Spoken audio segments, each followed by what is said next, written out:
Rohit, can you hear me?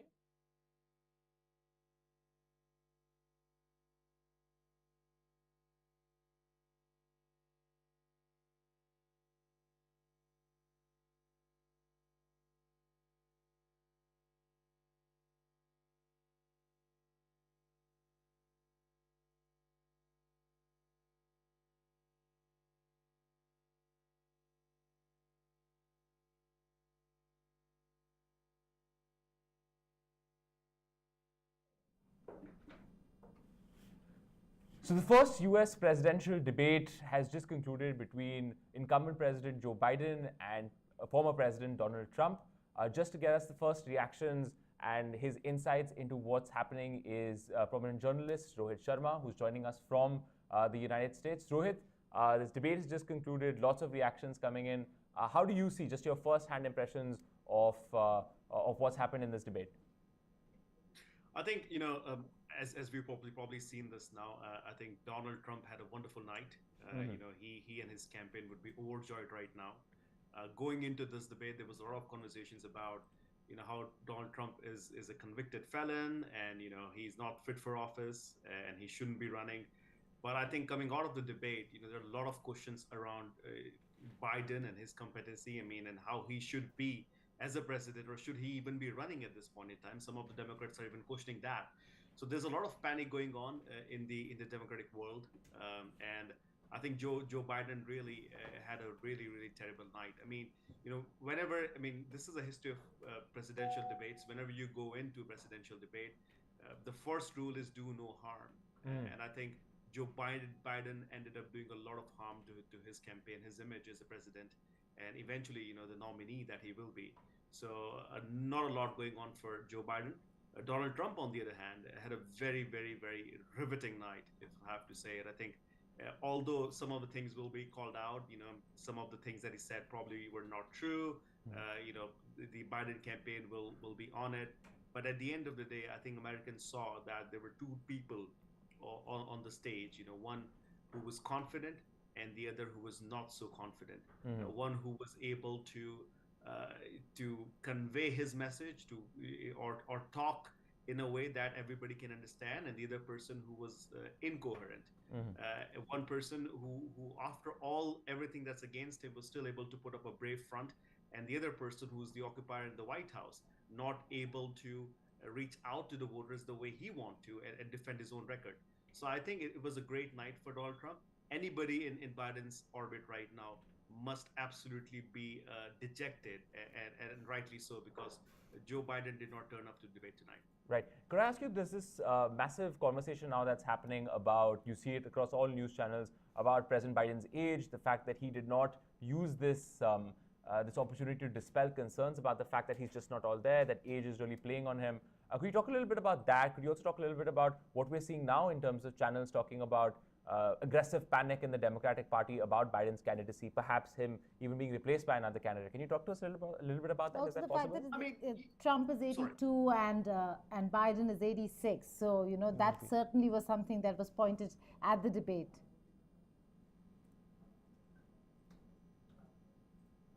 Yeah, Rohit, go ahead.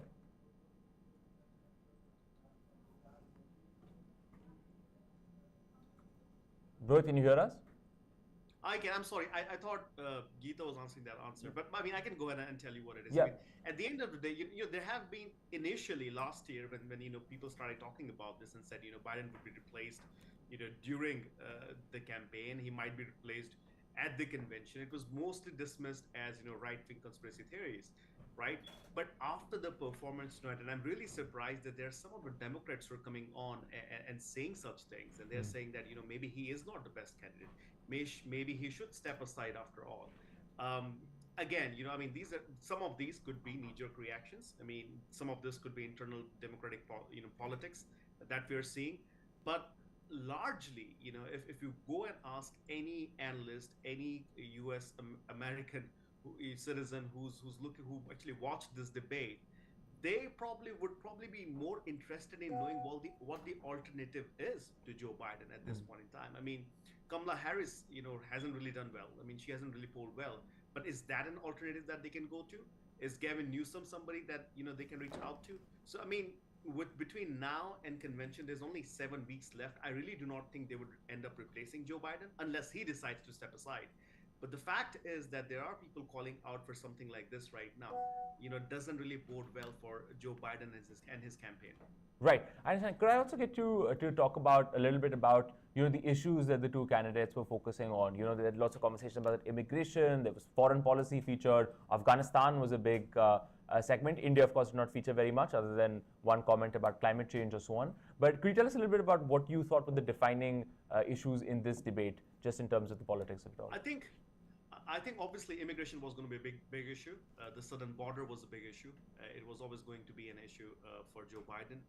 Although Joe Biden did take two executive orders recently, we've seen them. But again, that was a big issue. Abortion was another big issue. Democrats have been going around the country. Kamala Harris has been traveling around the country talking about abortion. So that came up. That was a big issue. Foreign policy, the Ukraine war came up, and it was just funny to see Donald Trump talk about it and said if he was the president, this war would have never taken place. So Ukraine came up, Israel war came up, and how we are stuck in these two wars and how that's not helping the economy. Inflation came up a lot, and how families are struggling.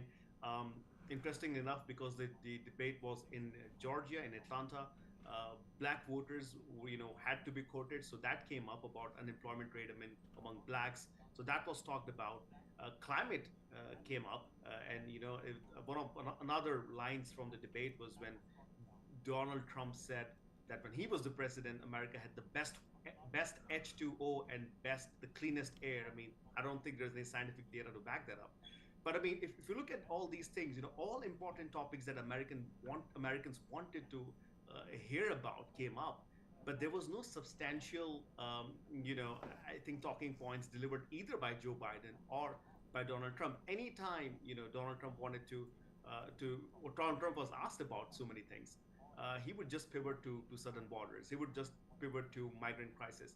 Donald Trump at one point was specifically asked about January 6th and what he makes of January 6th. This was the first time on on such a big stage he was asked about it, and he started touting his record about how border was secure, how economy was great, how people were happy when he was the president. I mean, so there was a lot of important questions, but not a lot of substantial answers given by either candidate. And at one point in time, and this is really harrowing, I think, as far as Joe Biden is concerned, when Donald Trump talked about how illegal immigrants crossed from the border have come to the US and raped and killed American citizens, Joe Biden said that even Americans do that. What's the big deal? And I'm just paraphrasing what he said. So when you look at it as a voter, I mean, you're basically caught between Donald Trump and Joe Biden, who are absolutely clueless about some of these things, but at the same time will be the next president of the United States. So all important topics came up. Did the voters get answers? No. But did the voters get a look at the candidate who they will vote for in November? Absolutely, yes. So could I ask? Can I just weigh in, Rohit? The fact that it seems like this spells disaster for President Biden, and we have looked at a lot of social media, a lot of those newspapers, Rohit, that actually support Democrats have come out and called this an absolute disaster. Now, CNN is quoting sources and saying that the Democrats are on panic mode, that there's aggressive panic, and that we have a problem. It is so early in the year during elections. Firstly, they've called for an early debate. That's something I'd like to ask you. What was the reasoning for such an early debate? Because this confirms the fears of American voters that Biden might not be fit. So that's one aspect, right, Geeta? And the other aspect is, I think at this point in time, Joe Biden and his campaign had calculated the fact that Donald Trump could well have been on his way to the jail, right? I mean, there were so many criminal court cases going against Donald Trump. So, I mean, those were part of the calculations. The fact that both the candidates agreed to it, and I'm honestly very surprised that both of them did at this so early, in this campaign. They sidelined the Presidential Debate Commission to agree and come on a network to do this. It kind of tells you that both wanted to test waters. I mean, there is another debate scheduled, Geeta, in September. I honestly don't think, I think, and no, I don't think Trump would want to go there, because he doesn't want to hurt his reputation. Joe Biden absolutely should not, even if he's planning to, should not go there, because the way he performed tonight, I honestly don't think or maybe he wasn't ready tonight. Maybe he can be ready in September. But if I was his advisor, I would advise him not to do it again. But to your question, maybe people wanted to take a look. Maybe the Democratic Party insiders wanted to take a look if their candidate is ready or not. But again, Geeta, I think we are talking hypotheticals at this point in time. Some people are obviously quoting Democratic sources and saying Biden could be replaced. I would be surprised if that happens. I don't think so. They've raised a lot of money. Replacing a candidate last minute would mean that whatever chance they have in winning in November would actually be more diminished, because then the person has to have a national profile if they're on such a big ticket. I really do not think there's anybody except Joe Biden who would be contesting on November 5th. Right. There's also a lot of conversation about, and just because I think before we go there, Shashank, can we just play out what the debate after party visuals look like? Now, over here we're discussing what a disaster this could spell out for President Biden. But let's just play out the visuals of the debate after party and look at what Jill Biden, the First Lady, has to say.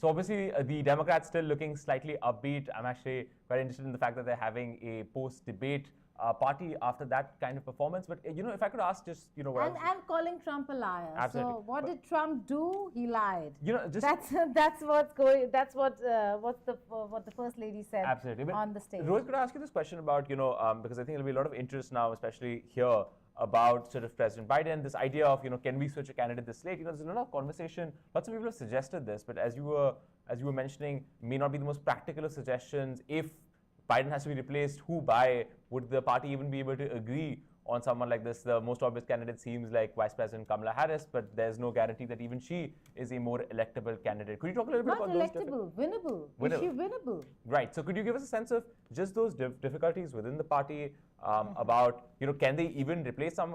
Let's say he does agree to go. Will they be able to do it effectively and convincingly?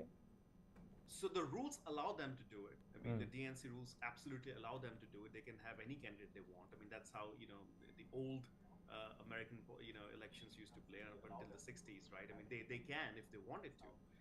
The bigger question is, does Joe Biden actually step aside? Now, I just got a message from somebody that I know in the Democratic Party, and they said, Kamala Harris came out and defended President Joe Biden and his record. I mean, so could Kamala Harris be that person? Maybe she's probably the first person on that list if they go around looking who they want to replace Joe Biden with, because she obviously has national profile.